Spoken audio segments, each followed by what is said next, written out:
This has been a weird Labour conference. Not because there's been dissent, discontent, anger, excitement, but rather because of their absence. Because it's been boring. And that's exactly what the Labour leadership wanted. It is strangely becalmed, even as the storm elsewhere rages. Tell you what the difference a year makes. Just been standing here, shadow cabinet minister after shadow cabinet minister coming up to me going, best conference ever. Been fantastic.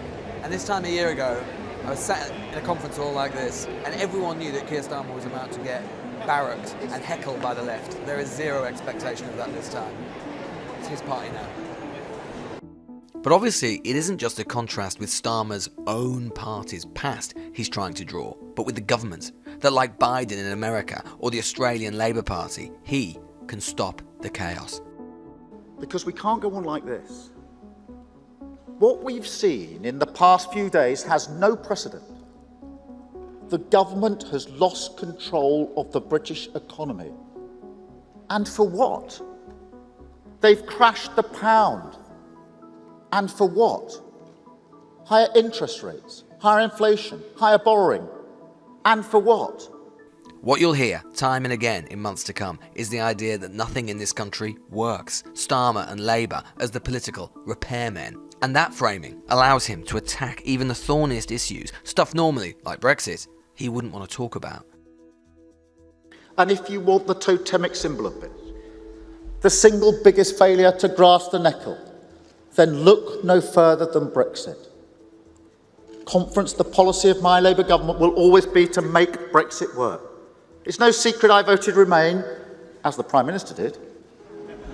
But it isn't just managerialism. Starmer's new advantage is that the political dividing lines themselves have changed. Since Truss took over, in moving right on economics, the Conservatives have vacated huge swathes of the political terrain. Much of this speech simply could not have been made when Boris Johnson was his opponent. They say they don't believe in redistribution, but they do, from the poor to the rich.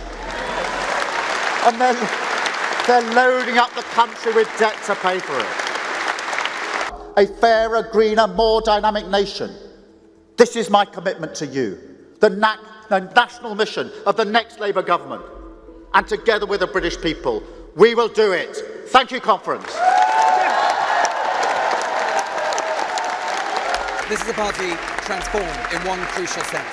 They have had conference after conference after conference since 2010. And it has never felt, they have never really felt like they could be on the cusp of power. That has now changed. It has gone from hope to belief. You can feel it in the kind of magnetism, the political electromagnetism of this hall, of the moment, even around him.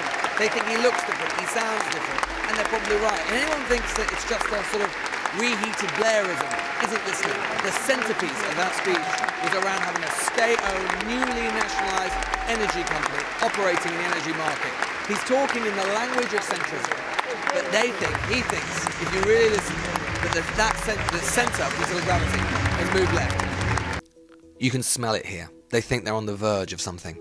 That wasn't just a speech of a leader of the opposition, that was a speech of a British Prime Minister, our next Prime Minister, that you can see it in the hall and feel it in the atmosphere. What we'll see from the Conservatives next week is more culture war, is more distraction, is more smoke and mirrors, not the central challenge that faces us. They clearly can't stand up and now talk about the economy. News pieces like this always talk to members after a speech, and they always say it was amazing and their leader will be Prime Minister.